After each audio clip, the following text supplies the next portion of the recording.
아무도 관심 없었던 소년. 이스라엘 역사에서 가장 위대했던 왕 다윗. 그러나 그의 시작을 보면 그 어떤 영광도 힘도 기대도 없었습니다. 다윗은 8형제 중 막내였습니다. 막내라서 귀여움이라도 받았을까요? 아니었습니다. 그는 오히려 집안에서 가장 무시받고 가장 인정받지 못한 자리에 있었습니다. 형들은 전쟁터에서 용사로 인정받고 아버지의 기대를 한몸에 받았지만 다윗은 들판에서 양을 돌보는 일을 맡았습니다. 거친 냄새, 외로운 밤, 사람들의 관심 밖. 다윗의 하루는 그렇게 흘러갔습니다. 어느 날 사무엘 선지자가 이새의 집에 나타났습니다. 하나님이 새로운 왕을 세우시려고 그 집 아들들 중 한 명에게 기름을 부으라고 하셨기 때문입니다. 큰형 엘리압이 나왔습니다. 모두가 속으로 생각했습니다. 틀림없이 저 사람이다. 키도 크고 외모도 좋고 리더 같잖아. 하지만 하나님은 말씀하셨습니다. 사람은 외모를 보거니와 여호와는 중심을 보느니라. 첫째가 아니었습니다. 둘째도 셋째도 아니었습니다. 6명, 7명 그 누구도 아니었습니다. 사무엘이 묻습니다. 아들이 이것뿐입니까? 이새는 마지못해 말합니다. 막내가 하나 더 있긴 합니다. 지금 들판에서 양을 지키고 있습니다. 왕이 될 후보 명단에조차 포함되지 않는 존재. 그것이 다윗이었습니다. 그러나 놀라운 역전이 일어납니다. 다윗이 불려오자 하나님께서 말씀하십니다. 바로 그 사람이라. 사람 눈에는 가장 보잘것없었던 소년이 하나님 눈에는 가장 소중한 사람이었습니다. 들판에서 외로이 지내던 시간은 의미 없는 시간이 아니었습니다. 그곳에서 다윗은 하나님께 노래하고 기도하고 사랑을 쌓는 법을 배웠습니다. 아무도 보지 않을 때 오직 하나님 한 분만 바라보던 신앙이 다윗을 키웠습니다. 우리 인생에도 그와 같은 시간이 있습니다. 누구도 알아주지 않는 자리, 인정받지 못하는 자리, 뒤에 남은 듯한 자리. 그러나 하나님은 말씀하십니다. 그 자리에서 나는 너를 보고 있었다. 다윗의 들판은 버려진 장소가 아니라 하나님이 한 사람을 준비시키는 장소였습니다. 그리고 인생의 역전은 언제나 사람들의 시선이 아닌 하나님의 시선에서 시작됩니다. 골리앗 앞에 선 작은 용사. 블레셋 군대가 이스라엘을 위협하던 날 사람들의 심장은 두려움으로 얼어붙어 있었습니다. 그 이유는 단 하나 골리앗. 키는 3m 가까이, 갑옷은 쇠덩이 산처럼 무겁고 창촉은 철기시대의 괴물 같았습니다. 그는 40일 동안 매일 전쟁터 앞에 나와 외쳤습니다. 이스라엘 군대여, 너희 중에 나와 싸울 자가 없느냐? 군인들은 창도 방패도 들었지만 한 걸음도 앞으로 나가지 못했습니다. 아무도 이길 수 없다고 생각했기 때문입니다. 그때 다윗이 전쟁터에 나타났습니다. 전투하러 온 것이 아니라 도시락 심부름이었습니다. 들판에서 양을 치던 그 소년이 갑자기 전쟁 한가운데에 서게 된 것입니다. 그런데 골리앗의 조롱을 듣는 순간 다윗의 눈빛이 달라졌습니다. 살아계신 하나님을 모욕하는 저 사람을 왜 가만히 두는 거지? 사람들은 말렸습니다. 내가 뭘 할 수 있겠냐? 넌 아직 전쟁터에 설 나이가 아니야. 사울 왕마저도 믿지 못했습니다. 하지만 다윗은 조용히 말했습니다. 나의 하나님께서 나를 지켜주십니다. 사울 왕은 갑옷을 입혀보았습니다. 그러나 갑옷은 너무 무겁고 커서 걸을 수도 없었습니다. 다윗은 갑옷을 벗어놓고 말했습니다. 이건 제가 익숙하지 않습니다. 저는 하나님이 주신 것으로 싸우겠습니다. 그는 시냇가에서 물맷돌 5개를 주워 담고 들판에서 양을 지키던 그 손으로 골리앗을 향해 걸어갔습니다. 골리앗은 비웃었습니다.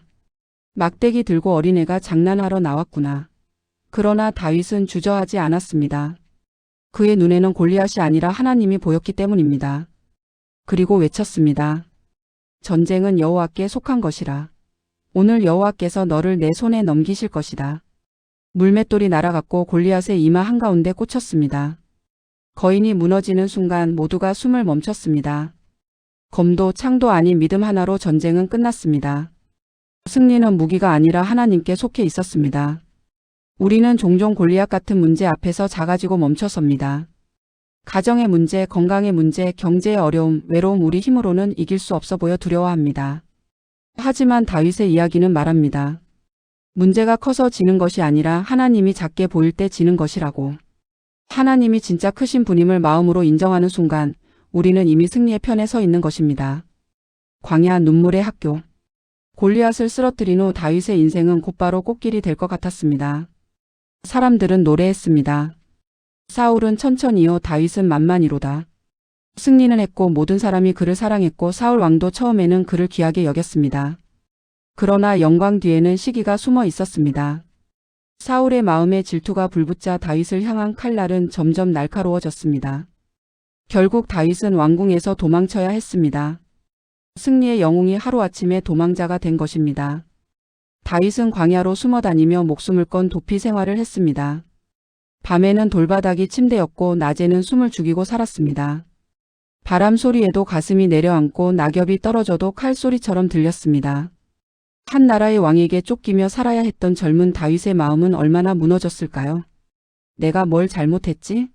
하나님께 순종했는데 왜 이런 일이 일어나지? 우리가 인생에서 똑같은 질문을 할 때가 있습니다. 광야는 눈물의 자리였습니다. 친구라고 믿었던 사람들도 떠났고 그의 헌신을 이해해주는 사람도 거의 없었습니다. 사람이 기대고 싶을 땐 아무도 없었고 위로가 필요할 땐 침묵뿐이었습니다. 그러나 그 외로운 광야에서 다윗의 가장 위대한 무기가 만들어졌습니다. 기도와 찬양. 그는 도망치면서도 하나님께 속삭였습니다. 하나님, 제 마음이 무너집니다. 그러나 주님이 제 소망이십니다. 그가 불렀던 찬양과 시편 중 많은 부분은 왕궁에서가 아니라 광야에서 탄생했습니다. 고난 속에서 탄생한 노래는 사람들의 위로가 아니라 하나님의 품에서 흘러나온 고백이었습니다. 광야는 다윗을 약하게 만든 것이 아니라 견고하게 만들었습니다. 불평하지 않고 복수하지 않고 원망하지 않고 기다리는 법을 배웠습니다. 진짜 힘은 검이 아니라 하나님께 의지하는 신뢰라는 것을 배웠습니다. 믿음은 평탄할 때 자라지 않습니다. 믿음은 모든 것을 잃었다고 느껴질 때 비로소 뿌리를 내립니다. 광야는 하나님이 우리를 버린 장소가 아니라 하나님이 우리를 단련시키는 학교입니다. 다윗은 광야에서 이렇게 깨달았습니다. 왕이 되는 것이 목적이 아니라 하나님과 함께 있는 것이 목적이다. 그래서 다윗은 왕이 될 자격을 갖추었습니다. 성공이 아닌 광야를 통과한 사람만이 사람을 살릴 수 있는 왕이 되기 때문입니다. 실패해도 하나님은 포기하지 않는다. 광야의 세월이 끝나고 마침내 다윗은 왕이 되었습니다. 이스라엘은 그의 통치 아래 번영했고 백성들은 평안을 누렸습니다. 나라가 강해지고 주변 민족도 다윗을 두려워했습니다. 왕궁은 아름답고 그의 이름은 높아지고 그의 영향력은 하늘을 찌를 듯 했습니다. 모든 것이 완벽해 보였습니다. 그러나 사람이 가장 위험해지는 순간은 힘이 없을 때가 아니라 힘이 너무 많을 때입니다. 어느 날 왕궁 옥상에 올라간 다윗은 목욕 중인 한 여인을 보았습니다. 그녀의 이름은 밧세바.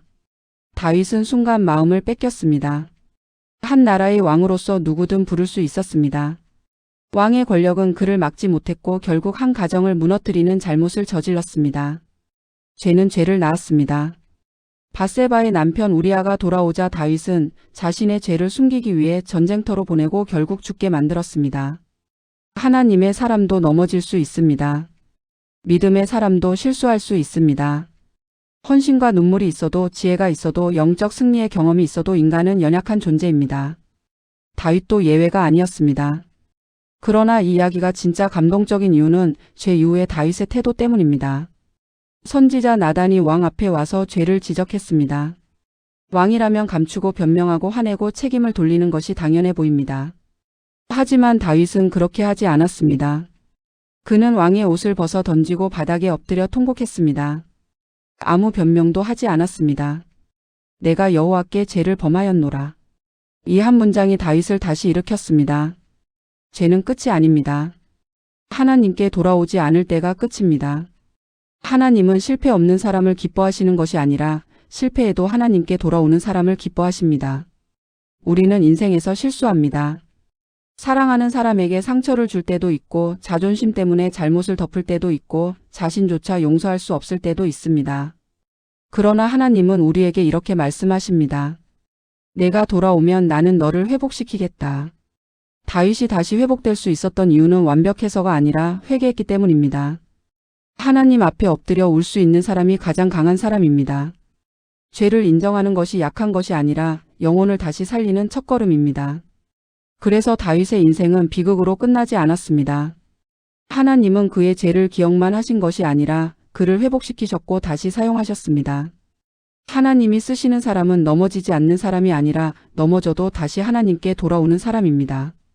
끝까지 하나님을 사랑한 사람. 세월은 조용히 흘렀습니다. 젊은 날 골리앗 앞에서 당당히 서던 다윗도, 전쟁터를 누비던 용맹한 다윗도, 왕자에서 나라를 이끌던 카리스마 넘치던 다윗도 이제는 흰머리가 가득하고 기력이 약해졌습니다. 한때 국가를 뒤흔들던 그의 음성은 낮아졌고 칼을 휘두르던 손은 떨렸습니다. 인생의 가장 높은 자리였던 왕궁에서도 이제는 따뜻한 이불 한 장 없으면 추위를 견디지 못했습니다. 그러나 세월이 아무리 흘러도 변하지 않은 것이 하나 있었습니다. 그의 하나님 사랑. 젊을 때도 중년이 되어도 나이가 들어도 다윗의 마음에는 한 가지 진실이 흐르고 있었습니다. 여호와는 나의 목자시니 내가 부족함이 없으리로다. 그 시편의 고백은 젊은 시절의 감정이 아니라 인생 전체를 통과하며 가장 깊은 체험 끝에 나온 고백이었습니다. 다윗이 왕위를 뒤로하고 노년을 살아갈 때 그는 자주 과거를 떠올렸을 것입니다. 아무도 자신을 보지 않던 들판의 시간. 골리앗 앞에 홀로 섰지만 두렵지 않았던 순간. 광야에서 눈물로 밤을 지새우던 날들. 죄로 인해 가슴이 찢어질 듯 아팠던 회개의 시간. 그리고 하나님이 다시 일으켜 주신 회복의 은혜. 세월을 지나보니 왕관이 영광이 아니었습니다. 권력도 성공도 사람들의 칭찬도 진짜 기쁨이 아니었습니다. 다윗이 평생 붙잡은 단 하나의 보물은 하나님과의 관계였습니다. 그래서 그는 마지막까지도 하나님을 위해 준비했습니다. 자신이 죽으면 하나님을 예배하는 성전을 짓게 하려고 재료들을 모으고 후계자 솔로몬에게 믿음을 유산으로 남겼습니다. 내 아들아, 강하고 담대하라. 두려워하지 말라. 하나님이 너와 함께 하시리라. 다윗은 왕의 자리를 넘겨준 것이 아니라 믿음을 넘겨준 아버지였습니다. 그리고 그의 생의 마지막 순간 하나님께서 다윗을 향해 내리신 평가. 그것은 인류 역사에서 가장 아름다운 칭찬이었습니다. 다윗은 내 마음에 합한 사람이라.